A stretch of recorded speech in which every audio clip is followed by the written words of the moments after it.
जय मालकां दी, जय मालकां दी, जय मालकां दी। और सारे ठीक हो तुसीं? सो अज दा सत्संग शुरू करिए उस तो पहला जिस तरह तुहानूं दस्सिया ही है और तुसीं देखिया कि केक सैरामनी भी हुई है, केक भी कटे गए है क्योंकि अज बहुत बच्चों के जन्मदिन सी।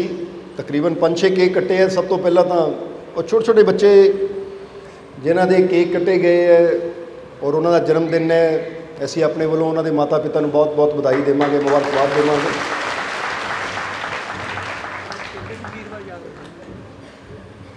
और दूसरा कल 25 अगस्त सी और 25 अगस्त तुहानू पता ही है कि तुहाडे साहब जी का जन्मदिन होंदा है।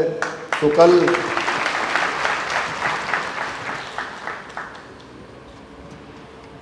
तुहाडे साहब जी के जन्मदिन की खुशी विच राती भी जिन्ने जी भी इकट्ठे हुए सी उन्हां नाल भी आनंद लिया और अज भी असी सत्संग का आनंद लेना है क्योंकि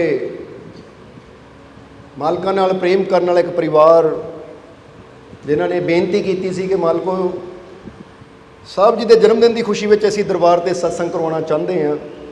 सो उन्होंने झोली चो रहमत मालकां ने पाई है और अज का सत्संग साहब जी के जन्मदिन की खुशी का सत्संग इस परिवार वालों हो रहा है। और उसके नाल एक होर परिवार है जो स्कॉटलैंड बैठा है, वो भी साडा ही परिवार है, मालकां दा परिवार है, बड़ा प्यार करता है साडे नाल। और देखो खुशी की गल यह है कि 25 तरीक का तुहाडे साहब जी का जन्मदिन है और 26 का मालकां दा उत्थे बच्चा है राहुल, उसका जन्मदिन है, यानी अज 26 है। तो उन्होंने भी भावना सी कि मालको असी चाहते हैं कि साडी हर खुशी मालकां दे नाल है। बेशक असी बाहर बैठे हैं पर असी चाहते हैं कि साडे बेटे के जन्मदिन की जिहड़ी ये खुशी है ये पूर्ण उदों होएगी जदों मालक उहदी जन्मदिन की खुशी में सत्संग करनगे। इसलिए समझ लो उस परिवार वालों भी अज ये सत्संग उस बच्चे के जन्मदिन की खुशी का हो रहा है। यानी कि अज असी तुहाडे साहब जी के जन्मदिन नूं और वो बच्चे राहुल के जन्मदिन नूं इकट्ठा कर दिता, समझते हो कि। इसलिए इन्हां दोनों परिवारों वास्ते मालिक के चरणों च आओ रल के बेनती करिए क्योंकि बड़ा प्यार करते हैं। हर खुशी हर हालात दे विच ये हमेशा अपने मालिक का शुक्र करते, अपने मालिक को याद रखते हैं, बड़ा विश्वास रखते हैं और मालिका ने कमी भी कोई नहीं इन्होंने रहन दी। सब तो पहली गल दसना चाहांगे कि जिहड़ा राजकुमार स्कॉटलैंड दे विच है वो बिल्कुल अनपढ़ है, अंगूठा छाप है, समझते हो कि नहीं। जदों इत्थों उन्हें पासपोर्ट लाया सी वर्क विजे वास्ते तो बेनती की सी मालको मैनू कुछ नहीं आता, अनपढ़ है मैनू तो नाम लिखना भी नहीं आता, तुसी रहमत करनी है। बेनती की जदों पासपोर्ट लाया तो थोड़े समय उन्होंने वर्क वीज़ा मिल गया, फिर बाहर चला गया और बाद चो बाहर किया कि मालको इत्थे कुछ टैसट देने पैंदे है पक्के होने वास्ते, टैसट देने पैंदे तो मैं पढ़िया लिखिया है नहीं। वो क्या फिक्र ना कर, जे तू नहीं पढ़िया तेरा मालिक तो पूरा ज्ञानवान है ना, तू मालिक के भरोसे जा टैसट दे क्योंकि उत्थे टैसट ना कोई टिक मार के करनी होंदी है, इत्थे सही करना, इत्थे इदां करना, इत्थे इदां करना, कई किताबां पढ़नियां पैंदियां फिर किते जाके। पर वो दसदा है कि जदों मैं टैसट देण गया मैं अखां बंद करके लांदा रहा मालका का नाम लैके, और टैसट विचों पास हो गया और अज वो पक्का है उत्थे पूरी तरह, यानी उधरली PR मिल चुकी है। और फिर बच्चों को उसने बुलाया और ये भी गल है कि जो ड्राइविंग टैसट देना सी या अपने कोई होर टैसट देने बच्चों ने तो बच्चे भी कहते मालको असीं ये सोच के जाते सी जो साडे पिता ते मालक ने एडी रहमत की तो साडे भी मालक रहमत करनगे। अज वो पूरा परिवार मालक की रहमत के नाल वो आप इस चीज़ का शुकराना करते कि मालका ने सानू कखां तो अज लखां तक नहीं करोड़ां तक पहुँचा दिता। तो बहुत मालिक की कृपा है उस परिवार ते। जदों असीं स्कॉटलैंड गए सी तो उस परिवार को सेवा करने का मौका मिलिया, साडे नाल उत्थे जो प्रोग्राम सी उस परिवार को मौका मिले और अज भी वो याद करते और बेनती करते कि मालको हालात ठीक हो तो जल्दी साडे को दोबारा आओ तुसीं। सो परिवार अज उन्होंने बच्चे का जिद्दां दस्सिया जन्मदिन ਮਾਲਕ ਦੀ ਰਹਿਮਤ ਹੈ, ਮਾਲਕ ਦੀ ਕਿਰਪਾ ਹੈ। ਸੋ ਉਹਦੇ ਵਾਸਤੇ ਵੀ ਬੇਨਤੀ ਕਰਨੀ ਹੈ ਕਿ ਮਾਲਕ ਉਸ ਪਰਿਵਾਰ ਤੇ ਆਪਣੀ ਰਹਿਮਤ, ਆਪਣੀ ਬਖਸ਼ਿਸ਼, ਕਿਰਪਾ, ਦਇਆ, ਮਿਹਰ ਹਮੇਸ਼ਾ ਬਣਾਏ ਰੱਖਣ। ਆਉਣ ਵਾਲਾ ਸਮਾਂ ਉਹਨਾਂ ਵਾਸਤੇ ਖੁਸ਼ੀਆਂ, ਰਹਿਮਤਾਂ, ਬਰਕਤਾਂ ਭਰਿਆ ਹੋਵੇ, ਕਾਮਯਾਬੀ, ਸਫਲਤਾ ਭਰਿਆ ਹੋਵੇ। ਦਿਨ ਦੁਗਣੀ ਰਾਤ ਚੌਗਣੀ ਤਰੱਕੀ ਮਾਲਕ ਉਸ ਪਰਿਵਾਰ ਨੂੰ ਦੇਣ। ਔਰ ਆ ਜਾਈਏ ਹੁਣ ਇਸ ਪਰਿਵਾਰ ਤੇ ਕਿ ਜਿਹੜੇ ਸਾਹਿਬ ਜੀ ਦੇ ਸਤਸੰਗ ਦੀ ਰਹਿਮਤ ਜਿਨ੍ਹਾਂ ਨੇ ਆਪਣੀ ਝੋਲੀ ਪਵਾਈ ਹੈ, ਇਹਨਾਂ ਦਾ ਵੀ ਜ਼ਿਕਰ ਕਰ ਦਈਏ ਥੋੜ੍ਹਾ ਜਿਹਾ ਕਿ ਇਹ ਪਰਿਵਾਰ ਦੇ ਅੰਦਰ ਹੀ ਬੜਾ ਪਿਆਰ ਹੈ, ਬੜਾ ਵਿਸ਼ਵਾਸ ਹੈ। ਔਰ ਇਹਨਾਂ ਦੇ ਹਾਲਾਤ ਵੀ ਜਦੋਂ ਦਰਬਾਰ ਤੇ ਆਏ ਸੀ ਨਾ, ਉਹ ਸੀਗੇ ਕਿ ਦਰ ਦਰ ਤੇ, ਜਿੱਦਾਂ ਬੰਦਾ ਕਹਿੰਦਾ ਦਰ ਦਰ ਦਾ ਮੰਗਤਾ ਸੀ। ਪਰ ਅੱਜ ਮਾਲਕ ਦੀ ਰਹਿਮਤ ਨਾਲ ਇਹ ਕਿੱਥੇ ਤੱਕ ਪਹੁੰਚੇ ਹੈ। ਪਹਿਲੀ ਤਾਂ ਜਦੋਂ ਬੇਨਤੀ ਲੈ ਕੇ ਆਏ ਸੀ ਆਪਣੇ ਹਸਬੈਂਡ ਦੀ ਕਿ ਉਹਨਾਂ ਨੂੰ ਇੱਕ ਸਰੀਰਕ ਰੋਗ ਸੀ, ਯਾਨੀ ਚਮੜੀ ਦਾ, ਕੋੜੀਆਂ ਵਾਲੀ ਹਾਲਤ ਸੀ, ਪਾਣੀ ਚੋਂਦਾ ਸੀ, ਜ਼ਖਮਾਂ ਵਿੱਚ ਇੰਨਾ ਸੀ ਕਿ ਪਾਣੀ ਹਰ ਵੇਲੇ ਪੀਕ ਨਿਕਲਦੀ ਹੁੰਦੀ ਸੀ। ਪੀਕ ਸਮਝਦੇ ਹੋ ਨਾ ਤੁਸੀਂ, ਜਿਹਦਾ ਰੇਸ਼ਾ ਭਰ ਜਾਂਦੀ ਹੈ ਜ਼ਖਮਾਂ ਦੇ ਅੰਦਰ, ਤਾਂ ਕੋਈ ਨੇੜੇ ਨਹੀਂ ਜਾਂਦਾ ਸੀ ਕਿਉਂਕਿ ਦੁਰਗੰਧ ਆਉਂਦੀ ਸੀ। ਮਾਲਕਾਂ ਦੇ ਅੱਗੇ ਬੇਨਤੀ ਕੀਤੀ, ਡਾਕਟਰਾਂ ਨੇ ਵੀ ਜਵਾਬ ਦੇ ਦਿੱਤਾ ਸੀ। ਡਾਕਟਰ ਵੀ ਕਹਿੰਦੇ ਸੀ ਇਹ ਠੀਕ ਹੋਣ ਵਾਲੀ ਬਿਮਾਰੀ ਹੈ ਨਹੀਂ। ਪਰ ਇਹਨਾਂ ਨੇ ਜਦੋਂ ਬੇਨਤੀ ਕੀਤੀ ਤਾਂ ਕੋਈ ਗੱਲ ਕਹੀ, ਮਾਲਕੋ ਕਿ ਡਾਕਟਰਾਂ ਕੋਲ ਦੌੜ ਕੇ ਦੇਖ ਲਿਆ, ਪਰ ਹੁਣ ਮੈਂ ਸਭ ਤੋਂ ਵੱਡੇ ਡਾਕਟਰ ਕੋਲ ਆ ਗਈ ਹਾਂ, ਮਾਲਕਾਂ ਦੇ ਕੋਲ ਆ ਗਈ, ਹੁਣ ਤੁਸੀਂ ਰਹਿਮਤ ਕਰਨੀ ਹੈ। ਤਾਂ ਮਾਲਕ ਦੀ ਕਿਰਪਾ ਹੋਈ, ਮਾਲਕਾਂ ਨੇ ਉਸ ਮੁਰਦੇ ਨੂੰ ਦੁਬਾਰਾ ਜ਼ਿੰਦਗੀ ਦਿੱਤੀ ਔਰ ਉਹਨੂੰ ਠੀਕ ਕੀਤਾ। ਔਰ ਫਿਰ ਅੱਜ ਜਿੱਦਾਂ ਦੱਸਿਆ ਕਿ ਉਹ ਹਾਲਾਤ ਸੀ ਕਿ ਆਪ ਦੱਸਦੇ ਕਿ ਮੰਗਿਆ ਤੇ ਵੀ ਸਾਨੂੰ ਕੋਈ ਦਿੰਦਾ ਨਹੀਂ ਹੁੰਦਾ ਸੀ, ਇੱਦਾਂ ਦੇ ਸਾਡੇ ਮਾੜੇ ਹਾਲਾਤ ਸੀ। ਪਰ ਜਦੋਂ ਮਾਲਕਾਂ ਦੇ ਨਾਲ ਜੁੜ ਗਏ, ਇਹਨਾਂ ਨੇ ਪਿਆਰ ਵਿਸ਼ਵਾਸ ਰੱਖਿਆ, ਤਾਂ ਅੱਜ ਮਾਲਕਾਂ ਨੇ ਇੰਨੀ ਇਹਨਾਂ ਤੇ ਰਹਿਮਤ ਕੀਤੀ ਕਿ ਦੇਖੋ ਬੱਚੇ ਵੀ ਬਾਹਰ ਸੈੱਟ ਹੈ ਔਰ ਮਾਲਕਾਂ ਨੇ ਇਹਨਾਂ ਨੂੰ ਵੀ ਕਈਆਂ ਕੰਟਰੀਆਂ 'ਚ ਘੁਮਾ ਦਿੱਤਾ। ਹੁਣੇ ਥੋੜ੍ਹੇ ਦਿਨ ਪਹਿਲਾਂ, ਹਾਲੇ ਕੁਛ ਦਿਨ ਪਹਿਲਾਂ ਹੀ ਬਾਹਰੋਂ ਆਏ ਵਾਪਸ। ਇਹ ਕਿਹੜੀ ਕੰਟਰੀ 'ਚ ਗਏ ਸੀ? ਥੋੜ੍ਹਾ ਕਿਉਂਕਿ ਜੀਵਾਂ ਨੂੰ ਪਤਾ ਲੱਗਦਾ ਵੀ ਆਹੀ ਜੀਵ ਹੈ ਨਾ, ਕਿ ਇਹ ਕੋਈ ਮਨ ਗੜੰਤ ਨਹੀਂ ਹੈ, ਇਹ ਸੱਚੀਆਂ ਘਟਨਾਵਾਂ ਦੱਸੀਆਂ ਜਾ ਰਹੀਆਂ। ਬਾਕੀ ਜੀਵ ਤੁਹਾਡੇ ਸਾਹਮਣੇ ਆਪ ਪੁੱਛ ਸਕਦੇ ਹੋ ਤੁਸੀਂ। ਹਾਂਜੀ ਮਾਲਕ ਜੀ, ਤੁਸੀਂ ਪਹਿਲਾਂ ਤਾਂ ਬਿਨਾਂ ਫਰਿਆਦ ਤੋਂ ਮੈਨੂੰ ਨਿਊਜ਼ੀਲੈਂਡ ਭੇਜ ਦਿੱਤਾ ਸੀ। ਅੱਛਾ, ਪਹਿਲਾਂ ਨਿਊਜ਼ੀਲੈਂਡ ਗਏ ਸੀ। ਠੀਕ ਹੈ। ਤੇ ਫਿਰ ਮੇਰੇ ਮਨ ਦੇ ਵਿੱਚ ਸੀ ਕਿ ਮੈਂ ਵਰਲਡ ਟੂਰ ਸਟਾਰਟ ਕਰਨਾ ਆ। World tour? ਹਾਂਜੀ। ਤੇ ਮੈਂ ਇੱਕ ਕੰਟਰੀ ਦਾ ਵੀਜ਼ਾ ਲਵਾ ਕੇ ਆਈ ਸੀ, ਹਜੂਰ ਸ਼ਹਿਨਸ਼ਾਹ ਦੇ, ਜਦੋਂ ਹਜੂਰ ਗੌਂਜ ਜੀ ਦਾ ਜਨਮ ਦਿਨ ਸੀਗਾ। ਤੇ ਤੁਸੀਂ ਕਿਹਾ ਸੀ ਆਪਣੇ ਬੱਚਿਆਂ ਨੂੰ ਅਸੀਂ ਤਾਂ ਵਰਲਡ ਟੂਰ ਦੁਨੀਆ ਪੂਰੀ ਘੁਮਾਉਣੀ ਹੈ ਇੱਦਾਂ ਕਰਕੇ। ਤੇ ਮੇਰੇ ਦਿਲ 'ਚ ਪਹਿਲਾਂ ਹੀ ਸੀ ਕਿ ਮੈਂ ਵਰਲਡ ਟੂਰ ਸਟਾਰਟ ਕਰਨਾ ਆ, ਤੇ ਤੁਸੀਂ ਉਹ ਇੱਛਾ ਆਪੇ ਪੂਰੀ ਕਰ ਦਿੱਤੀ। ਤੇਰੀ ਪੂਰੀ ਹੋ ਗਈ ਇੱਛਾ। ਤੇ ਜਿਸ ਦਿਨ ਮੈਂ ਸਰਬੀਆ ਤੋਂ ਸਾਰੇ ਰਿਪੋਰਟ ਹੋ ਗਏ ਮੇਰੇ ਮੋਹਰੇ, ਜਿਹੜੇ ਸੀਗੇ ਲਾਈਨ 'ਚ ਲੱਗੇ। ਮੈਂ ਤੁਹਾਨੂੰ ਜਦੋਂ ਫੋਨ ਤੇ ਬੇਨਤੀ ਕੀਤੀ ਸੀ, ਪਰ ਮੈਨੂੰ ਤੁਸੀਂ ਜਦੋਂ ਕਿਹਾ ਕਿ ਤੁਸੀਂ ਜਾਓ, ਮੈਨੂੰ ਕਹਿੰਦੇ, ਉਹਨਾਂ ਨੇ ਇੱਦਾਂ ਫੇਸ ਮੈਚਿੰਗ ਕਰਕੇ ਕਹਿੰਦੇ ਜਾਓ। ਤੇ ਇੱਕ ਬੱਚਾ ਸੀ ਮਾਲਕ ਜੀ, ਮੈਂ ਤੁਹਾਨੂੰ ਰਹਿਮਤ ਦੱਸਣਾ ਚਾਹੁੰਦੀ ਹਾਂ ਕਿ ਉਹਨੂੰ 2 ਵਾਰੀ ਉਹਨੇ ਗ੍ਰੀਸ ਜਾਣਾ ਸੀ, 2 ਵਾਰੀ ਉਹਨੂੰ ਫਲਾਈਟ 'ਚ ਬੈਠਾ ਉਹਨੂੰ ਵਾਪਸ ਮੋੜ ਦਿੱਤਾ। ਉਹ ਕਹਿੰਦਾ ਸੀ ਤੁਹਾਡੇ ਕਿਹੜੇ ਮਾਲਕ ਆ, ਮੈਨੂੰ ਦਰਸ਼ਨ ਕਰਾਓ। ਜਦੋਂ ਸਤਸੰਗ ਉਹਨੇ ਉੱਥੇ ਸੁਣਿਆ ਬੈਠੇ ਉਹਨੇ, ਬੱਚਾ ਸੀ ਸਾਡੇ ਨਾਲ ਗਿਆ, ਤੇ ਮਾਲਕ ਜੀ ਉਹ ਇਸ ਵੇਲੇ ਗ੍ਰੀਸ ਪਹੁੰਚਾ ਆ। ਬਹੁਤ ਗਰੀਬ ਘਰ ਦਾ ਬੱਚਾ ਜੀ। ਮਾਲਕ ਜੀ ਜਦੋਂ ਤੁਸੀਂ ਨਾਲ ਆ, ਸਤਿਗੁਰੂ ਕੋਈ ਕਮੀ ਨਹੀਂ ਆ। ਇਸ ਪਰਿਵਾਰ ਵਾਸਤੇ ਵੀ ਵੈਸੇ ਤਾਂ ਬਹੁਤ ਮਾਲਕ ਦੀ ਰਹਿਮਤ ਹੈ, ਕਦੀ ਇਹਨਾਂ ਨੂੰ ਬੇਨਤੀ ਫਰਿਆਦ ਕਰਨ ਦੀ ਲੋੜ ਹੀ ਨਹੀਂ ਪਈ, ਕਿਉਂਕਿ ਹਮੇਸ਼ਾ ਅਸੀਂ ਦੱਸੀਦਾ ਹੈ ਕਿ ਜਦ ਵੀ ਇਹ ਜੀਵ ਨਿਆਜ਼ ਦਿੰਦੇ ਨਾ, ਖੁਸ਼ੀ ਦੀ ਦਿੰਦੇ ਹੈ ਕਿ ਮਾਲਕੋ ਸਾਨੂੰ ਬਹੁਤ ਕੁਝ ਦਿੱਤਾ, ਹੀ ਖੁਸ਼ੀ ਦੀ ਨਿਆਜ਼ ਦੇ ਰਹੇ ਹੈ। ਔਰ ਜਿਹੜਾ ਖੁਸ਼ੀ ਦੀਆਂ ਨਿਆਜ਼ਾਂ ਦਿੰਦਾ, ਉਹਦੀ ਝੋਲੀ ਫਿਰ ਸਦਾ ਖੁਸ਼ੀਆਂ ਨਾਲ ਹੀ ਭਰੀ ਰਹਿੰਦੀ ਹੈ, ਮੰਗਣ ਦੀ ਬੋਲਣ ਦੀ ਲੋੜ ਹੀ ਨਹੀਂ ਪੈਂਦੀ। ਇਸ ਲਈ ਮਾਲਕ ਤੁਹਾਨੂੰ ਵੀ ਖੁਸ਼ੀਆਂ, ਰਹਿਮਤਾਂ, ਬਰਕਤਾਂ ਨਾਲ ਭਰਪੂਰ ਰੱਖਣ। ਆਉਣ ਵਾਲਾ ਸਮਾਂ ਤੁਹਾਡੇ ਵਾਸਤੇ ਵੀ ਕਾਮਯਾਬੀ, ਸਫਲਤਾ ਭਰਿਆ ਹੋਵੇ। ਸੋ ਸਭ ਤੋਂ ਬੜੀ ਗੱਲ ਤਾਂ ਇਹੀ ਹੈ ਕਿ ਜਿਹਨੂੰ ਦਾਤਾ ਮਿਲ ਗਿਆ, ਉਹਨੂੰ ਦਾਤਾਂ ਦੀ ਤਾਂ ਕਮੀ ਕੋਈ ਰਹਿੰਦੀ ਨਹੀਂ ਹੈ। ਜਿਸ ਤਰ੍ਹਾਂ ਹਮੇਸ਼ਾ ਦੱਸੀਦਾ ਹੈ, ਜਬ ਮੇਰਾ ਮਾਲਿਕ ਮੇਰੇ ਸਾਥ ਹੈ ਤਾਂ ਡਰਨੇ ਕੀ ਕਿਆ ਬਾਤ ਹੈ, ਕਿ ਜਦੋਂ ਉਹਦਾ ਸਾਥ ਮਿਲ ਗਿਆ, ਉਹਦਾ ਸਹਾਰਾ ਮਿਲ ਗਿਆ, ਤਾਂ ਫਿਰ ਕਿਸੇ ਪਾਸੇ ਵੀ ਇਨਸਾਨ ਦੇ ਅੰਦਰ ਕੋਈ ਚਿੰਤਾ, ਕੋਈ ਡਰ ਨਹੀਂ ਰਹਿ ਜਾਂਦਾ। ਉਹਨੂੰ ਪਤਾ ਹੈ ਕਿ ਜਿਸ ਤੇ ਮੈਂ ਡੋਰਾਂ ਛੱਡੀਆਂ ਹੈ, ਉਹ ਹਰ ਜਗ੍ਹਾ ਮੇਰੀ ਸੰਭਾਲ ਵੀ ਆਪ ਕਰੇਗਾ, ਕਿਉਂਕਿ ਕਹਿੰਦੇ ਨਾ ਤੂੰ ਮੇਰਾ ਰਾਖਾ ਸਭਨੀ ਥਾਈ। ਬਸ ਆਪਣੇ ਮਾਲਿਕ ਤੇ ਵਿਸ਼ਵਾਸ ਰੱਖੋ। ਸੋ ਤੁਸੀਂ ਵੀ ਜੇ ਅੱਜ ਚੱਲ ਕੇ ਮਾਲਿਕ ਦੇ ਚਰਨਾਂ 'ਚ ਆਏ ਹੋ, ਤਾਂ ਦਿਲੋਂ ਜੇ ਉਸ ਮਾਲਿਕ ਦੇ ਹੋ ਜਾਂਦੇ ਹੋ, ਉਸ ਮਾਲਿਕ ਨਾਲ ਜੁੜ ਜਾਂਦੇ ਹੋ, ਆਪਣੇ ਮਨ 'ਚ ਪ੍ਰੇਮ ਵਿਸ਼ਵਾਸ ਰੱਖਦੇ ਹੋ, ਤਾਂ ਫਿਰ ਇਹ ਸਾਡਾ ਵਾਅਦਾ ਹੈ ਤੁਹਾਡੇ ਨਾਲ ਕਿ ਤੁਹਾਨੂੰ ਵੀ ਕੱਖਾਂ ਤੋਂ ਲੱਖਾਂ ਤੱਕ ਲੈ ਜਾਵਾਂਗੇ। ਕਿਉਂਕਿ ਧਰਤੀ ਉਹੀ ਹੈ, ਜਿਹਨੇ ਬੀਜ ਪਾ ਦੇਣਾ ਨਾ, ਫਲ ਤਾਂ ਉਹਨੂੰ ਮਿਲਣਾ ਹੀ ਮਿਲਣਾ ਹੈ। ਇਸੇ ਤਰ੍ਹਾਂ ਵਿਸ਼ਵਾਸ ਔਰ ਪ੍ਰੇਮ ਦੀ ਧਰਤੀ ਐਸੀ ਹੈ ਕਿ ਅਗਰ ਇਨਸਾਨ ਆਪਣੇ ਅੰਦਰ ਪ੍ਰੇਮ ਔਰ ਵਿਸ਼ਵਾਸ ਰੱਖੇ, ਮਾਲਿਕ ਤੇ ਯਕੀਨ ਰੱਖੇ, ਔਰ ਫਿਰ ਆਪਣੀ ਪ੍ਰਾਰਥਨਾ ਦਾ ਬੀਜ ਜਦੋਂ ਇਨਸਾਨ ਉਹ ਭੂਮੀ 'ਚ ਬੋਂਦਾ ਹੈ, ਪ੍ਰੇਮ ਔਰ ਵਿਸ਼ਵਾਸ ਦੀ ਭੂਮੀ 'ਚ, ਧਰਤੀ 'ਚ, ਤਾਂ ਫਿਰ ਉਹਨੂੰ ਫਲ ਵੀ ਜ਼ਰੂਰ ਲੱਗਦੇ ਆ। ਪਰ ਜੇ ਧਰਤੀ ਨਾ ਹੋਵੇ ਤਾਂ ਬੀਜ ਜਿੰਨੇ ਮਰਜ਼ੀ ਖਿਲਾਰੀ ਜਾਓ, ਫਿਰ ਫਲ ਮਿਲਣਾ ਕਿਸੇ ਨੂੰ? ਜਵਾਬ ਦਿਓ ਸਾਨੂੰ। ਹੁਣ ਬੰਦਾ ਕਵੇ ਇੱਕ ਪੱਥਰ ਪਿਆ, ਪੱਥਰ ਉੱਪਰ ਮੈਂ ਮੁੱਠ ਭਰ ਕੇ ਬੀਜਾਂ ਦੀ ਰੱਖ ਦਿੱਤੀ, ਤਾਂ ਉੱਥੇ ਕੀ ਮਿਲਣਾ ਹੈ? ਜ਼ਮੀਨ ਚਾਹੀਦੀ ਹੈ।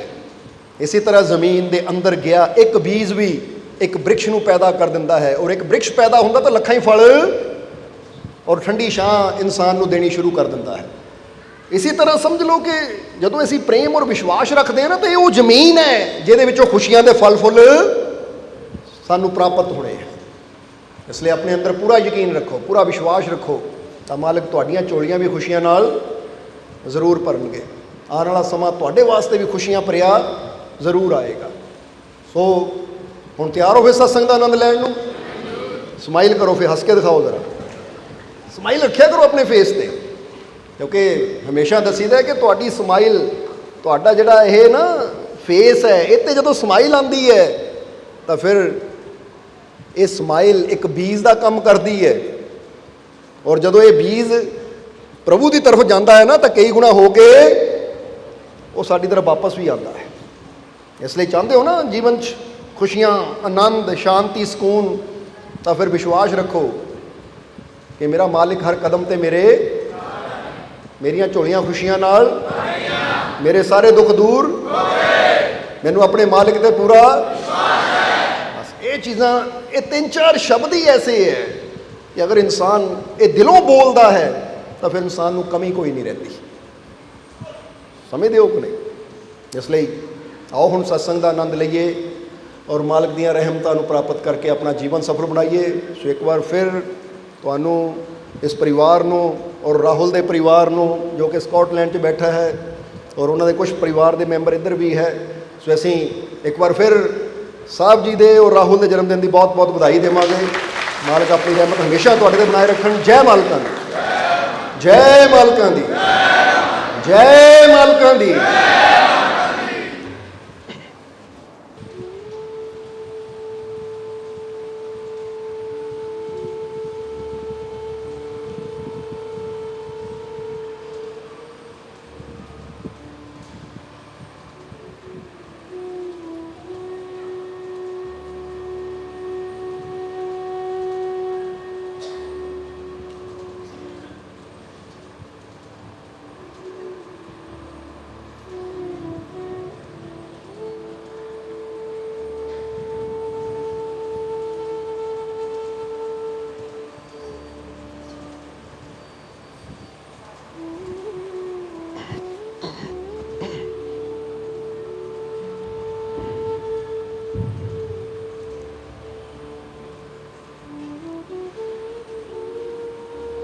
ਸ਼ੁਰੂ ਕਰਦੇ ਹਾਂ ਉਸ ਦੋ ਜਹਾਨ ਦੇ ਪਾਲਨਹਾਰ ਦਾ ਨਾਮ ਲੈ ਕੇ, ਜੋ ਸਭ ਤੇ ਬਹੁਤ ਹੀ ਰਹਿਮਤਾਂ ਔਰ ਬਖਸ਼ਿਸ਼ਾਂ ਕਰਨੇ ਵਾਲਾ ਹੈ। ਅੱਜ ਦਾ ਇਹ ਸਤਸੰਗ ਅਸੀਂ ਸਾਈਂ ਬੁੱਲੇ ਸ਼ਾਹ ਦੇ ਇੱਕ ਕਲਾਮ ਤੋਂ ਸ਼ੁਰੂ ਕਰਾਂਗੇ, ਕਿਉਂਕਿ ਸਾਈਂ ਬੁੱਲੇ ਸ਼ਾਹ ਜਿਨ੍ਹਾਂ ਨੇ ਆਪਣੇ ਸ਼ਬਦਾਂ ਦੇ ਜ਼ਰੀਏ ਬਹੁਤ ਕੁਝ ਸਮਝਾਇਆ ਹੈ, ਔਰ ਖਾਸ ਕਰਕੇ ਉਹ ਰਸਤਾ ਦਿਖਾਇਆ ਹੈ ਕਿ ਅਗਰ ਉਸ ਰਸਤੇ ਨੂੰ ਅਸੀਂ ਸਮਝ ਲਈਏ ਤਾਂ ਅਸੀਂ ਬੜੀ ਆਸਾਨੀ ਦੇ ਨਾਲ ਆਪਣੇ ਮਾਲਿਕ ਦੀਆਂ, ਆਪਣੇ ਰੱਬ ਦੀਆਂ ਰਹਿਮਤਾਂ ਤੱਕ ਪਹੁੰਚ ਸਕਦੇ ਹਾਂ। ਹੁਣ ਇੱਥੇ ਜੋ ਕਲਾਮ ਅਸੀਂ ਸਾਈਂ ਬੁੱਲੇ ਸ਼ਾਹ ਦਾ ਦੱਸਣ ਜਾ ਰਹੇ ਹਾਂ ਤੁਹਾਨੂੰ, ਬਹੁਤ ਮਸ਼ਹੂਰ ਕਲਾਮ ਹੈ, ਬਸ ਇਹਦੀ ਗਹਿਰਾਈ ਨੂੰ ਅੱਜ ਥੋੜਾ ਸਮਝਣਾ ਹੈ। ਕੀ ਕਹਿੰਦੇ ਆ ਸਾਈਂ ਬੁੱਲੇ ਸ਼ਾਹ? ਬੁੱਲੇ ਸ਼ਾਹ ਦੱਸਦੇ ਹੈ ਕਿ ਬਾਝੋਂ ਕਲਬ ਜੇ ਕਰੇ ਇਬਾਦਤ, ਕਦੇ ਨਾ ਬਣੇ ਨਮਾਜ਼ੀ। ਜਦ ਤੱਕ ਇਸ਼ਕ ਨਾ ਹੋਸੀ ਦਿਲ ਵਿੱਚ, ਰੱਬ ਨਾ ਹੋਸੀ ਰਾਜ਼ੀ। ਨਾ ਬਣ ਮੋਮਿਨ, ਨਾ ਬਣ ਕਾਫਿਰ, ਨਾ ਪੰਡਤ ਨਾ ਕਾਜ਼ੀ। ਉਹ ਬੁੱਲੇ ਸ਼ਾਹ ਉੱਠ ਯਾਰ ਮਨਾ ਲੈ, ਲਾ ਕੇ ਸਿਰ ਦੀ ਬਾਜ਼ੀ।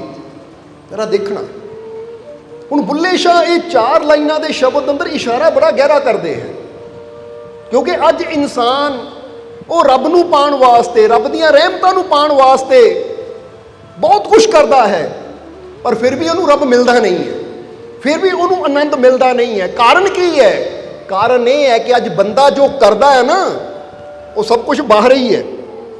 ਪਰ ਜੇ ਪ੍ਰਭੂ ਨੂੰ ਪਾਣਾ ਹੈ ਤਾਂ ਕਹਿੰਦੇ ਤੂੰ ਬਾਹਰ ਜੋ ਮਰਜ਼ੀ ਕਰੀ ਜਾ, ਪ੍ਰਮਾਤਮਾ ਨਹੀਂ ਮਿਲਣਾ ਜਦ ਤੱਕ ਆਪਣੇ ਅੰਦਰ ਨਹੀਂ ਉਤਰੇਗਾ। ਹੁਣ ਅੰਦਰ ਉਤਰਨ ਦਾ ਮਤਲਬ ਕੀ ਹੈ? ਅੱਜ ਇਹੀ ਥੋੜਾ ਜਿਹਾ ਸਮਝਣਾ ਹੈ, ਕਿਉਂਕਿ ਉਹਦੀਆਂ ਰਹਿਮਤਾਂ ਦੀ ਜ਼ਰੂਰਤ ਤਾਂ ਸਾਰਿਆਂ ਨੂੰ ਹੈ, ਖੁਸ਼ੀਆਂ ਦੀ ਜ਼ਰੂਰਤ ਤਾਂ ਸਾਰਿਆਂ ਨੂੰ ਹੈ, ਜੀਵਨ 'ਚ ਆਨੰਦ, ਕਾਮਯਾਬੀ, ਸਫਲਤਾ ਦੀ ਜ਼ਰੂਰਤ ਸਾਰਿਆਂ ਨੂੰ ਹੈ। ਇਸ ਲਈ ਬਾਹਰੋਂ ਅਸੀਂ ਕੁਝ ਵੀ ਕਰੀ ਜਾਈਏ, ਪਰ ਜੇ ਅੰਦਰ ਬਦਲਾਵ ਨਾ ਕੀਤਾ ਤਾਂ ਉਦੋਂ ਤੱਕ ਸਾਨੂੰ ਉਹਦੀ ਰਹਿਮਤ ਨਹੀਂ ਮਿਲੇਗੀ, ਉਹ ਪ੍ਰਮਾਤਮਾ ਪ੍ਰਭੂ ਨਹੀਂ ਮਿਲੇਗਾ, ਕਾਮਯਾਬੀ, ਸਫਲਤਾ ਨਹੀਂ ਮਿਲੇਗੀ। ਸਮਝਣਾ ਜ਼ਰਾ। ਇਸ ਲਈ ਸਭ ਤੋਂ ਪਹਿਲਾਂ ਬਦਲਾਵ ਜ਼ਰੂਰੀ ਹੈ। ਕਿੱਥੇ? ਆਪਣੇ ਅੰਦਰ। ਹੁਣ ਜਿਸ ਤਰ੍ਹਾਂ ਇੱਥੇ ਇੱਕ ਛੋਟਾ ਜਿਹਾ ਸਵਾਲ ਤੁਹਾਨੂੰ ਪੁੱਛਣਾ ਹੈ, ਤੁਸੀਂ ਜਵਾਬ ਦੇਣਾ ਉਸ ਦਾ, ਕਿ ਇੱਕ ਫੈਕਟਰੀ ਹੈ। ਕੀ ਹੈ? ਇੱਕ ਫੈਕਟਰੀ। ਉਸ ਫੈਕਟਰੀ ਦੇ ਵਿੱਚ ਐਸਾ ਸਮਾਨ ਤਿਆਰ ਹੁੰਦਾ ਹੈ ਜੋ ਉਸ ਫੈਕਟਰੀ ਦੇ ਮਾਲਿਕ ਦੇ ਵਾਸਤੇ ਨੁਕਸਾਨਦਾਇਕ ਹੈ, ਜੋ ਉਸ ਫੈਕਟਰੀ ਦੇ ਮਾਲਿਕ ਵਾਸਤੇ ਫਾਇਦੇਮੰਦ ਨਹੀਂ ਹੈ। ਹੁਣ ਉਸ ਫੈਕਟਰੀ ਦੇ ਮਾਲਿਕ ਨੂੰ ਕੀ ਕਰਨਾ ਚਾਹੀਦਾ ਹੈ? ਜਵਾਬ ਦਿਓ ਸਾਨੂੰ। ਕਿ ਉਸ ਸਮਾਨ ਨੂੰ ਬਣਾਉਣਾ ਜਾਰੀ ਰੱਖਣਾ ਚਾਹੀਦਾ ਹੈ ਜਿਹੜਾ ਕਿ ਉਹਦੇ ਵਾਸਤੇ ਫਾਇਦੇਮੰਦ ਨਹੀਂ ਹੈ, ਉਹਦੇ ਵਾਸਤੇ ਨੁਕਸਾਨਦਾਇਕ ਹੈ, ਜਾਂ ਉਹਨੂੰ ਕੀ ਕਰਨਾ ਚਾਹੀਦਾ ਹੈ? ਜਰਾ ਜਵਾਬ ਦਿਓ। ਕੀ ਕਰਨਾ ਚਾਹੀਦਾ ਹੈ? ਹੁਣ ਤੁਹਾਡਾ ਜਵਾਬ ਹੈ ਕਿ ਜਿਹੜਾ ਉਹ ਸਮਾਨ ਫੈਕਟਰੀ ਦੇ ਮਾਲਿਕ ਵਾਸਤੇ ਫਾਇਦੇਮੰਦ ਨਹੀਂ ਹੈ, ਉਹਦੇ ਵਾਸਤੇ ਨੁਕਸਾਨਦਾਇਕ ਹੈ, ਉਹਨੂੰ ਬੰਦ ਕਰ ਦੇਣਾ ਚਾਹੀਦਾ ਹੈ। ਫਿਰ ਸ਼ੁਰੂ ਕੀ ਕਰਨਾ ਚਾਹੀਦਾ ਹੈ? ਹੁਣ ਫੈਕਟਰੀ ਤਾਂ ਬਣੀ ਹੋਈ ਹੈ, ਹੁਣ ਇਹ ਤਾਂ ਹੈ ਨਹੀਂ ਫੈਕਟਰੀ ਨੂੰ ਗਿਰਾ ਦੇਵੇ ਜਾਂ ਫੈਕਟਰੀ ਨੂੰ ਢਾ ਦੇਵੇ। ਹੁਣ ਉਹਦੇ 'ਚ ਉਹ ਚੀਜ਼ ਬਣ ਰਹੀ ਹੈ ਜੋ ਉਹਦੇ ਵਾਸਤੇ ਫਾਇਦੇਮੰਦ ਨਹੀਂ ਹੈ, ਜੋ ਉਹਦੇ ਵਾਸਤੇ ਨੁਕਸਾਨਦਾਇਕ ਹੈ। ਹੁਣ ਉਹਨੂੰ ਤਾਂ ਬੰਦ ਕਰ ਦੇਵੇ, ਤਾਂ ਫਿਰ ਕਰਨਾ ਕੀ ਚਾਹੀਦਾ ਉਹਨੂੰ? ਫਿਰ ਕਿ ਫੈਕਟਰੀ ਨੂੰ ਤਾਲਾ ਲਾ ਦੇਣਾ ਚਾਹੀਦਾ ਹੈ? ਫਿਰ ਕੀ ਕਰਨਾ ਚਾਹੀਦਾ? ਹੁਣ ਦੂਜਾ ਜਵਾਬ ਦਿਓ, ਦੇਖੀਏ ਕੀ ਕਰਨਾ ਚਾਹੀਦਾ ਹੈ। ਹੁਣ ਉਹਨੂੰ ਉੱਥੇ ਉਹ ਚੀਜ਼ ਬਣਾਉਣੀ ਸ਼ੁਰੂ ਕਰਨੀ ਚਾਹੀਦੀ ਹੈ ਜਿਹੜੀ ਉਹਦੇ ਵਾਸਤੇ ਫਾਇਦੇਮੰਦ ਹੋਵੇ, ਜਿਹੜੀ ਉਹਨੂੰ ਅੱਗੇ ਲੈ ਜਾਵੇ। ਕਿਉਂਕਿ ਇੱਕ ਉਹ ਚੀਜ਼ ਹੈ ਜੋ ਨੁਕਸਾਨ ਕਰ ਰਹੀ ਹੈ, ਪਿੱਛੇ ਲਿਜਾ ਰਹੀ ਹੈ, ਉਹਦੇ ਜੀਵਨ 'ਚ ਪਰੇਸ਼ਾਨੀਆਂ, ਤਕਲੀਫਾਂ ਭਰ ਰਹੀ ਹੈ। ਹੁਣ ਉਹਨੂੰ ਬੰਦ ਕਰੇ ਔਰ ਉਹ ਚੀਜ਼ ਨੂੰ ਬਣਾਉਣਾ ਸ਼ੁਰੂ ਕਰੇ ਜੋ ਉਹਨੂੰ ਅੱਗੇ ਲੈ ਕੇ ਜਾਵੇ, ਖੁਸ਼ੀ ਦੀ ਤਰਫ ਲੈ ਕੇ ਜਾਵੇ, ਕਾਮਯਾਬੀ ਦੀ ਤਰਫ ਲੈ ਕੇ ਜਾਵੇ, ਉਹਨੂੰ ਉਹਦੇ ਵਾਸਤੇ ਫਾਇਦੇਮੰਦ ਹੋਵੇ। ਇਹੀ ਜਵਾਬ ਹੈ ਨਾ ਤੁਹਾਡਾ। ਹੁਣ ਜ਼ਰਾ ਸੋਚੋ, ਸਮਝੋ। ਹੁਣ ਸਮਝ ਤੁਹਾਨੂੰ ਸਾਰੀ ਹੈ, ਪਰ ਫਿਰ ਵੀ ਇਹ ਤੋਂ ਫਾਇਦਾ ਕਿਉਂ ਨਹੀਂ ਲੈਂਦੇ? ਹੁਣ ਇੱਥੇ ਤੁਹਾਡੇ ਸਾਰਿਆਂ ਕੋਲ ਇੱਕ ਫੈਕਟਰੀ ਹੈ। ਉਹ ਫੈਕਟਰੀ ਪਤਾ ਕਿਹੜੀ ਹੈ? ਜ਼ਰਾ ਸੋਚਣਾ। ਇਹ ਤੁਹਾਡਾ ਦਿਮਾਗ, ਇਹ ਤੁਹਾਡਾ ਜੀਵਨ ਇੱਕ ਫੈਕਟਰੀ ਹੈ ਇਹ। ਹੁਣ ਇਹ ਦਿਮਾਗ, ਇਹ ਤੁਹਾਡਾ ਜੀਵਨ ਇੱਕ ਫੈਕਟਰੀ ਦਾ ਕੰਮ ਕਰਦਾ ਹੈ। ਇੱਥੇ ਦਿਮਾਗ ਦੀ ਗੱਲ ਕਰਾਂਗੇ ਅਸੀਂ, ਕਿਉਂਕਿ ਇਹਦੇ ਨਾਲ ਹੀ ਤਾਂ ਬਾਕੀ ਸਾਰੀਆਂ ਚੀਜ਼ਾਂ ਜੁੜੀਆਂ ਹੋਈਆਂ ਹੈ। ਦਿਮਾਗ ਯਾਨੀ ਸੋਚ, ਕਿਉਂਕਿ ਇਹ ਸਰੀਰ ਤਾਂ ਇੱਕ ਸਾਧਨ ਹੈ ਵਿਚਾਰਾ, ਸਮਝਦੇ ਹੋ ਕਿ ਨਹੀਂ? ਸੋਚ ਜੈਸੀ ਹੋਣੀ ਹੈ, ਸਰੀਰ ਨੇ ਉਦਾਂ ਦਾ ਕਰਨਾ ਸ਼ੁਰੂ ਕਰ ਦੇਣਾ ਹੈ। ਜੇ ਤੁਹਾਡੀ ਸੋਚ ਆਂਦੀ ਮੈਂ ਧਿਆਨ ਤੇ ਬੈਠਣਾ, ਤੁਸੀਂ ਧਿਆਨ ਤੇ ਬਹਿ ਜਾਓਗੇ। ਤੁਹਾਡੀ ਸੋਚ ਆਂਦੀ ਹੈ ਮੈਂ ਟੀਵੀ ਦੇਖਣਾ, ਤੁਸੀਂ ਟੀਵੀ ਦੇਖਣਾ ਸ਼ੁਰੂ ਕਰ ਦੋਗੇ। ਤੁਹਾਡੀ ਸੋਚ ਆਂਦੀ ਮੈਂ ਉੱਥੇ ਜਾਣਾ, ਤੁਸੀਂ ਉੱਧਰ ਤੁਰ ਪਾਓਗੇ। ਯਾਨੀ ਜੈਸੀ ਸੋਚ ਹੋਣੀ ਹੈ, ਸਾਡੀ ਬਾਡੀ ਨੇ, ਸਾਡੇ ਜਿਸਮ ਨੇ, ਸਾਡੇ ਸਰੀਰ ਨੇ ਵੈਸੀ ਹੀ ਹਰਕਤ ਕਰਨੀ। ਹੁਣ ਇੱਥੇ ਸਮਝ ਲਓ ਕਿ ਇਹ ਜੋ ਤੁਹਾਡਾ ਦਿਮਾਗ ਹੈ, ਇਹ ਵੀ ਉਹ ਫੈਕਟਰੀ ਹੈ। ਹੁਣ ਜਰਾ ਸੋਚੋ, ਇਹ ਫੈਕਟਰੀ 'ਚ ਜਿਹੜੇ ਵਿਚਾਰ ਹੈ ਨਾ, ਉਹ ਸਮਝ ਲਓ ਸਮਾਨ ਬਣ ਰਿਹਾ ਫੈਕਟਰੀ 'ਚ। ਸਮਝਦੇ ਹੋ ਕਿ ਨਹੀਂ? ਜਿੱਦਾਂ ਦੱਸਿਆ ਕਿ ਇੱਕ ਫੈਕਟਰੀ ਹੈ, ਉਹਦੇ ਅੰਦਰ ਉਹ ਚੀਜ਼ ਬਣ ਰਹੀ ਹੈ ਜੋ ਉਸ ਫੈਕਟਰੀ ਦੇ ਮਾਲਿਕ ਵਾਸਤੇ ਨੁਕਸਾਨਦਾਇਕ ਹੈ, ਫਾਇਦੇਮੰਦ ਨਹੀਂ ਹੈ, ਜੋ ਉਹਨੂੰ ਦਿਨ ਪ੍ਰਤੀ ਦਿਨ ਥੱਲੇ ਲੈ ਕੇ ਜਾ ਰਹੀ ਹੈ, ਉਹਦੇ ਜੀਵਨ 'ਚ ਦੁੱਖ ਹੀ ਭਰ ਰਹੀ ਹੈ। ਤਾਂ ਹੁਣ ਤੁਹਾਡਾ ਜਵਾਬ ਸੀ ਕਿ ਫਿਰ ਫੈਕਟਰੀ ਦੇ ਮਾਲਿਕ ਨੂੰ ਚਾਹੀਦਾ ਉਹ ਸਮਾਨ ਬਣਾਉਣਾ ਬੰਦ ਕਰ ਦੇਵੇ। ਹੁਣ ਇੱਥੇ ਤੁਹਾਡਾ ਦਿਮਾਗ ਇੱਕ ਫੈਕਟਰੀ ਹੈ, ਤਾਂ ਇਹਦੇ 'ਚ ਰੋਜ਼ ਉਹ ਸੋਚਾਂ ਬਣ ਰਹੀਆਂ ਹੈ। ਔਰ ਸੋਚਾਂ ਦੇਖੋ ਕਿਹੜੀਆਂ ਬਣ ਰਹੀਆਂ ਹੈ, ਤੁਹਾਡੇ ਅੰਦਰ ਹਰ ਵੇਲੇ ਉਹ ਸੋਚਾਂ ਨਿਕਲ ਰਹੀਆਂ ਹੈ, ਉਹ ਸੋਚਾਂ ਬਣ ਰਹੀਆਂ ਹੈ ਜੋ ਦਿਨ ਪ੍ਰਤੀ ਦਿਨ ਤੁਹਾਡੇ ਜੀਵਨ ਨੂੰ ਗਿਰਾਉਂਦੀਆਂ ਜਾ ਰਹੀਆਂ ਹੈ, ਜੋ ਦਿਨ ਪ੍ਰਤੀ ਦਿਨ ਤੁਹਾਨੂੰ ਨੁਕਸਾਨ ਪਹੁੰਚਾ ਰਹੀਆਂ ਹੈ। ਇਸ ਲਈ ਹੁਣ ਜ਼ਰੂਰੀ ਹੈ ਕਿ ਉਹ ਸੋਚਾਂ ਜਿਹੜੀਆਂ ਸਾਨੂੰ ਨੁਕਸਾਨ ਪਹੁੰਚਾਉਣ ਵਾਲੀਆਂ ਹੈ, ਸਾਨੂੰ ਗਿਰਾਉਣ ਵਾਲੀਆਂ ਹੈ, ਉਹਨਾਂ ਨੂੰ ਬੰਦ ਕਰੀਏ, ਤਾਂ ਉਹ ਸੋਚ ਨੂੰ ਬਣਾਈਏ ਜੋ ਸਾਨੂੰ ਫਾਇਦਾ ਦੇਵੇ। ਜੋ ਸਾਨੂੰ ਅੱਗੇ ਲੈ ਕੇ ਜਾਵੇ, ਜੋ ਸਾਨੂੰ ਖੁਸ਼ੀ ਦੇਵੇ। ਹੁਣ ਜ਼ਰਾ ਸਮਝਣਾ, ਇੱਥੇ ਅਸੀਂ ਹੁਣ ਖੋਲ ਕੇ ਦੱਸਾਂਗੇ ਕਿ ਇਨਸਾਨ ਦੀ ਕਿਹੜੀ ਸੋਚ ਇਨਸਾਨ ਨੂੰ ਗਿਰਾਉਂਦੀ ਹੈ, ਇਨਸਾਨ ਦੀ ਕਿਹੜੀ ਚੀਜ਼ ਸੋਚ ਇਨਸਾਨ ਨੂੰ ਤਕਲੀਫ ਦੇਣ ਵਾਲੀ ਹੈ। ਕਿਉਂਕਿ ਜਦੋਂ ਸਾਡੇ ਦਿਮਾਗ 'ਚ ਇਹ ਸੋਚ ਚੱਲਦੀ ਹੈ ਕਿ ਮੇਰਾ ਦੁੱਖ ਬਹੁਤ ਬੜਾ ਹੈ, ਇਹ ਠੀਕ ਨਹੀਂ ਹੋਣਾ, ਤਾਂ ਕਿਹੜਾ ਸਮਾਨ ਬਣ ਰਿਹਾ ਸਾਡੇ ਅੰਦਰ, ਸਾਡੀ ਫੈਕਟਰੀ 'ਚ ਕਿਹੜੀ ਚੀਜ਼ ਬਣ ਰਹੀ ਹੈ ਜੋ ਸਾਨੂੰ ਤਕਲੀਫ ਦੇਣ ਵਾਲੀ ਹੈ, ਜੋ ਸਾਨੂੰ ਦੁੱਖ ਦੇਣ ਵਾਲੀ ਹੈ। ਹੁਣ ਇੱਥੇ ਕੀ ਚਾਹੀਦਾ ਹੈ ਕਿ ਜਦੋਂ ਮੈਂ ਆਪਣੇ ਦਿਮਾਗ 'ਚ ਨੈਗੇਟਿਵਿਟੀ ਲਿਆਂਦਾ ਹਾਂ ਕਿ ਮੈਂ ਠੀਕ ਨਹੀਂ ਹੋਣਾ, ਤਾਂ ਇਹ ਤੁਹਾਨੂੰ ਚੀਜ਼ ਖੁਸ਼ੀ ਦੇਗੀ, ਤੁਹਾਨੂੰ ਆਨੰਦ ਦੇਗੀ, ਜਾਂ ਤੁਹਾਨੂੰ ਜ਼ਿਆਦਾ ਦੁਖੀ ਕਰ ਦੇਗੀ? ਜਰਾ ਸਮਝਣਾ।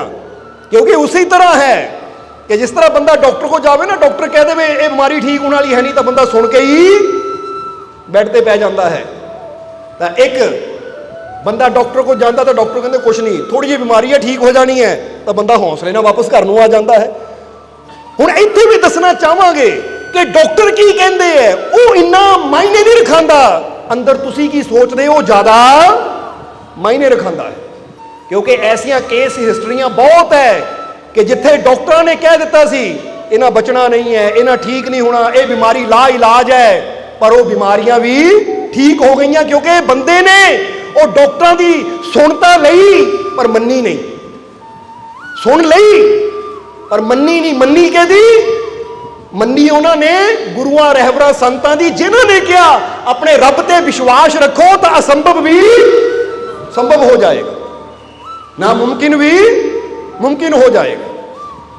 ਹੁਣ ਇਹਨੂੰ ਕਹਿੰਦੇ ਹੈ ਕਿ ਜਦੋਂ ਅਸੀਂ ਵਿਸ਼ਵਾਸ ਵਾਲੀ ਸੋਚ ਰੱਖਦੇ ਹਾਂ ਕਿ ਮੈਂ ਠੀਕ ਹੋ ਸਕਦਾ ਹਾਂ ਕਿਉਂਕਿ ਮੇਰੇ ਮਾਲਿਕ ਦੀ ਰਹਿਮਤ ਮੇਰੇ ਨਾਲ ਹੈ, ਇਹ ਹੁਣ ਉਹ ਸੋਚ ਹੈ ਜਿਹੜੀ ਇਨਸਾਨ ਨੂੰ ਕਾਮਯਾਬੀ ਦੀ ਤਰਫ ਲੈ ਕੇ ਜਾਂਦੀ ਹੈ, ਖੁਸ਼ੀ ਦੀ ਤਰਫ ਲੈ ਕੇ ਜਾਂਦੀ ਹੈ। ਇਸ ਲਈ ਆਪਣੀ ਸੋਚ ਨੂੰ ਚੈੱਕ ਕਰਨਾ ਕਿ ਤੁਹਾਡੀ ਦਿਮਾਗ ਦੀ ਫੈਕਟਰੀ ਵਿੱਚ ਕਿੱਦਾਂ ਦੇ ਵਿਚਾਰ ਬਣ ਰਹੇ ਹੈ। ਨੈਗੇਟਿਵ ਵਿਚਾਰ ਬਣ ਰਹੇ ਹੈ ਤਾਂ ਤੁਹਾਨੂੰ ਦੁੱਖ ਦੇਣ ਵਾਲੇ ਹੈ, ਤੁਹਾਨੂੰ ਥੱਲੇ ਲਿਜਾਣ ਵਾਲੇ ਹੈ। ਤਾਂ ਜੇ ਤੁਹਾਡੇ ਇਹ ਮਨ ਦੀ ਫੈਕਟਰੀ ਦੇ ਵਿੱਚ, ਦਿਮਾਗ ਦੀ ਫੈਕਟਰੀ ਵਿੱਚ ਪੋਜ਼ਿਟਿਵ ਵਿਚਾਰ ਬਣ ਰਹੇ ਹੈ, ਵਿਸ਼ਵਾਸ ਦੇ ਵਿਚਾਰ ਬਣ ਰਹੇ ਹੈ, ਤਾਂ ਫਿਰ ਇਹ ਉਹ ਚੀਜ਼ ਹੈ ਜੋ ਆਪਣੇ ਮਾਲਿਕ ਨੂੰ ਯਾਨੀ ਤੁਹਾਨੂੰ ਫਾਇਦਾ ਦੇਗੀ। ਸਮਝਦੇ ਹੋ ਕਿ ਨਹੀਂ? ਤੁਸੀਂ ਕਿਸੇ ਵੀ ਫੀਲਡ 'ਚ ਲੈ ਲਓ, ਚਾਹੇ ਬੰਦਗੀ ਦੀ ਬੰਦਾ ਕਹੇ ਲਾਈਨ ਹੋਵੇ, ਉੱਥੇ ਵੀ ਜੇ ਬੰਦਾ ਸੋਚੇ ਮੇਰੇ ਤੋਂ ਨਹੀਂ ਹੋਣਾ, ਮੈਂ ਨਹੀਂ ਬੰਦਗੀ ਕਰ ਸਕਦਾ, ਮੈਂ ਨਹੀਂ ਧਿਆਨ ਕਰ ਸਕਦਾ, ਤਾਂ ਫਿਰ ਉਹ ਕਦੀ ਕਰ ਹੀ ਨਹੀਂ ਪਾਏਗਾ ਕਿਉਂਕਿ ਉਹਨੇ ਪਹਿਲਾਂ ਹੀ ਨੈਗੇਟਿਵ ਸੋਚ ਲਿਆ। ਚਾਹੇ ਉਹ ਦੁਨਿਆਵੀ ਕਾਮਯਾਬੀ ਹੋਵੇ ਕਿ ਮੇਰੇ ਤੋਂ ਆਹ ਕੰਮ ਨਹੀਂ ਹੋਣਾ, ਕੋਈ ਇੰਟਰਵਿਊ ਦੇਣ ਜਾਂਦਾ ਜੇ ਪਹਿਲਾਂ ਹੀ ਸੋਚ ਲਵੇ ਮੈਂ ਪਾਸ ਨਹੀਂ ਹੋਣਾ, ਯਾਰ ਮੈਂ ਤਾਂ ਫੇਲ ਹੋ ਜਾਣਾ, ਸਮਝਦੇ ਹੋ ਕਿ ਨਹੀਂ? ਮੈਂ ਪਾਸ ਨਹੀਂ ਹੋਣਾ, ਮੈਂ ਫੇਲ ਹੋ ਜਾਣਾ ਹੈ, ਜਾਂ ਉਹਦੇ ਅੰਦਰ ਡਰ ਹੋਵੇ, ਤਾਂ ਤੁਸੀਂ ਦੇਖੋ ਉਹਨੂੰ ਸਭ ਕੁਝ ਆਂਦਾ ਹੋਏ ਹੁੰਦੇ ਹੋਏ ਵੀ ਜਦੋਂ ਇੰਟਰਵਿਊ ਹੋਏਗੀ ਤਾਂ ਫੇਲ ਹੀ ਹੋਏਗਾ ਕਿਉਂਕਿ ਉਹਦੇ ਦਿਮਾਗ ਨੇ ਪਹਿਲਾਂ ਹੀ ਆਪਣੇ ਕੋਲੇ ਇੱਕ ਬਲੌਕ, ਜਿੱਦਾਂ ਕਹਿੰਦੇ ਨਾ ਇੱਕ ਲਾਈਨ ਖਿੱਚ ਦਿੱਤੀ ਜਾਂਦੀ ਹੈ, ਇੱਕ ਦਾਇਰਾ ਖਿੱਚ ਦਿੱਤਾ ਜਾਂਦਾ ਜੇ ਤੋਂ ਅੱਗੇ ਬੰਦਾ ਜਾਂਦਾ ਨਹੀਂ ਹੈ।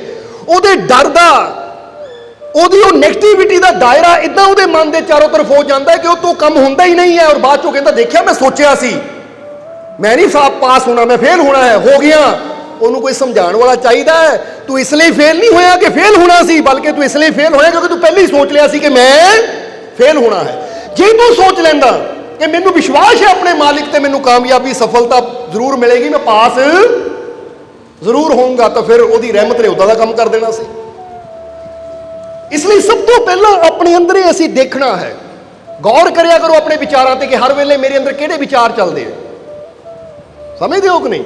ਅੱਛੇ ਵਿਚਾਰ ਚੱਲਦੇ ਆ, ਅੱਛੇ ਦਾ ਮਤਲਬ ਆਪਣੇ ਆਪ ਨੂੰ ਲੈ ਕੇ ਅੱਛੇ ਵਿਚਾਰ ਹੈ ਮੇਰੇ ਅੰਦਰ, ਜਾਂ ਮੈਂ ਆਪਣੇ ਵਾਸਤੇ ਕਿਹੜੇ ਵਿਚਾਰ ਸੋਚਦਾ ਹਾਂ। ਜੇ ਮੈਂ ਸੋਚਦਾ ਮੈਂ ਬਹੁਤ ਬੁਰਾ ਹਾਂ, ਮੈਂ ਬਹੁਤ ਪਾਪੀ ਹਾਂ, ਮੈਂ ਇਦਾਂ ਮੈਂ ਉਦਾਂ, ਤਾਂ ਫਿਰ ਸਾਰੀ ਜ਼ਿੰਦਗੀ ਤੁਸੀਂ ਪਾਪ ਹੀ ਕਰਦੇ ਰਹੋਗੇ। ਤਾਂ ਜੇ ਸਾਡੇ ਅੰਦਰ ਵਿਚਾਰ ਹੈ ਮੈਂ ਅੱਛਾ ਕਰ ਸਕਦਾ ਹਾਂ, ਮੈਂ ਅੱਛਾ ਕਰਨਾ ਹੈ, ਬੋਲੋ ਸਮਝਦੇ ਹੋ ਕਿ ਨਹੀਂ? ਕਿਉਂਕਿ ਕਿਸੇ ਨੇ ਇੱਥੇ ਇੱਕ ਛੋਟੀ ਜਿਹੀ ਕਹਾਣੀ ਦੱਸਾਂਗੇ ਥਾਮਸ ਐਡੀਸਨ ਦੇ ਜੀਵਨ ਦੀ, ਕਿ ਐਡੀਸਨ ਇਦਾਂ ਦੇ ਵਿਗਿਆਨਿਕ ਸੀ, ਆਪਣੇ ਸਾਇੰਟਿਸਟ ਸੀ ਕਿ ਉਹਨਾਂ ਨੇ ਕਈ ਅਵਿਸ਼ਕਾਰ ਕੀਤੇ, ਕਈ ਅਵਿਸ਼ਕਾਰ, ਜਿਹਦਾ ਬੱਲਬ ਦਾ ਅਵਿਸ਼ਕਾਰ ਜਾਂ ਹੋਰ ਬਹੁਤ ਅਵਿਸ਼ਕਾਰ ਉਹਨਾਂ ਨੇ ਕੀਤੇ। ਔਰ ਜਦੋਂ ਕਿਸੇ ਚੀਜ਼ ਦੀ ਵੀ ਖੋਜ ਕਰਦੇ ਸੀ ਨਾ, ਤਾਂ ਜਦ ਤੱਕ ਉਹਨਾਂ ਨੂੰ ਸਫਲਤਾ ਨਹੀਂ ਮਿਲ ਜਾਂਦੀ ਸੀ ਉਹ ਦਿਨ ਰਾਤ ਇੱਕ ਕਰ ਦਿੰਦੇ ਸੀ, ਕਈ ਮਹੀਨੇ ਕਈ ਸਾਲ ਵੀ ਉਹ ਮਿਹਨਤ ਕਰਦੇ ਰਹਿੰਦੇ ਸੀ। ਇੱਥੇ ਤੱਕ ਕਿ ਕਹਿਣ ਵਾਲੇ ਉਹਨਾਂ ਨੂੰ ਕਹਿ ਦਿੰਦੇ ਸੀ ਇਹ ਪਾਗਲ ਹੋ ਗਿਆ, ਇਹ ਹਟਦਾ ਹੀ ਨਹੀਂ, ਇਹ ਇੰਨੀ ਵਾਰ ਫੇਲ ਹੋ ਗਿਆ, ਇੰਨੀ ਵਾਰ ਇਹ ਨਾਕਾਮ ਹੋ ਗਿਆ, ਫਿਰ ਵੀ ਕੋਸ਼ਿਸ਼ ਕਰਨ ਲੱਗਾ ਹੈ। ਤਾਂ ਹੁਣ ਜਦੋਂ ਥਾਮਸ ਐਡੀਸਨ ਨੂੰ ਅਵਿਸ਼ਕਾਰਾਂ 'ਚ ਕਾਮਯਾਬੀ ਮਿਲੀ ਔਰ ਉਹਨੂੰ ਅਵਾਰਡ ਮਿਲਣੇ ਸ਼ੁਰੂ ਹੋਏ, ਜੋ ਜੋ ਉਹਨੇ ਖੋਜਾਂ ਕੀਤੀਆਂ ਸੀ, ਜਦੋਂ ਕਾਮਯਾਬ ਹੋ ਗਿਆ ਤੇ ਇੱਕ ਦਿਨ ਇੱਕ ਪੱਤਰਕਾਰ ਨੇ ਉਹਦਾ ਇੰਟਰਵਿਊ ਲਿਆ ਐਡੀਸਨ ਦਾ। ਕਹਿੰਦਾ ਮਹਾਰਾਜ ਮੈਂ ਇੱਕ ਚੀਜ਼ ਤੁਹਾਡੇ ਕੋਲ ਜਾਣਨੀ ਚਾਹੁੰਦਾ ਹਾਂ ਕਿ ਮੈਂ ਸੁਣਿਆ ਹੈ ਕਿ ਤੁਸੀਂ ਜਦੋਂ ਕੋਈ ਅਵਿਸ਼ਕਾਰ ਕਰਦੇ ਸੀ ਤਾਂ ਉਹਦੇ 'ਚ ਕਈ ਵਾਰ ਤੁਸੀਂ ਅਸਫਲ ਹੁੰਦੇ ਸੀ। ਅਸਫਲ ਦਾ ਮਤਲਬ ਨਾਕਾਮ, ਪਰ ਫਿਰ ਵੀ ਤੁਸੀਂ ਹਾਰ ਨਹੀਂ ਮੰਨਦੇ ਸੀ, ਲੱਗੇ ਰਹਿੰਦੇ ਸੀ। ਆਖਿਰ ਕਿ ਇਹ ਚੀਜ਼ ਦੀ ਹਿੰਮਤ, ਇਹ ਹੌਸਲਾ ਇਹ ਤੁਹਾਨੂੰ ਮਿਲਦਾ ਕਿੱਥੋਂ ਸੀ ਅੱਗੇ ਕਰਨ ਦਾ? ਨਹੀਂ ਤਾਂ ਬੰਦਾ ਤਾਂ ਇੱਕ ਦੋ ਵਾਰ ਫੇਲ ਹੋ ਜਾਵੇ ਤਾਂ ਬੰਦੇ ਦੀ ਹਿੰਮਤ ਟੁੱਟ ਜਾਂਦੀ ਹੈ, ਬੰਦੇ ਦੀ ਹਿੰਮਤ ਜਵਾਬ ਦੇ ਦਿੰਦੀ ਹੈ। ਤਾਂ ਉਸ ਵੇਲੇ ਐਡੀਸਨ ਨੇ ਇੱਕ ਬੜੀ ਪਿਆਰੀ ਲਾਈਨ ਕਹੀ, ਯਾਨੀ ਕਹੀ ਨਹੀਂ, ਦਿਖਾਈ ਉਸ ਨੂੰ ਕਿ ਚੱਲ ਮੇਰੇ ਨਾਲ, ਮੈਂ ਦੱਸਦਾ ਆ ਕਿ ਮੈਨੂੰ ਹਿੰਮਤ, ਮੈਨੂੰ ਹੌਸਲਾ ਕਿੱਥੋਂ ਮਿਲਦਾ ਸੀ। ਜ਼ਰਾ ਸਮਝਣਾ। ਕਹਿੰਦੇ ਉਹ ਪੱਤਰਕਾਰ ਨੂੰ ਆਪਣੇ ਨਾਲ ਅੰਦਰ ਲੈ ਗਏ ਜਿੱਥੇ ਅਵਿਸ਼ਕਾਰ ਕਰਦੇ ਸੀ। सब्सक्राइब कीजिए सर्व संध्या दरबार कांटिया शरीफ चैनल को और बेल आइकन दबाइए मालिक जी के लेटेस्ट सत्संग की वीडियो को सबसे पहले देखने के लिए।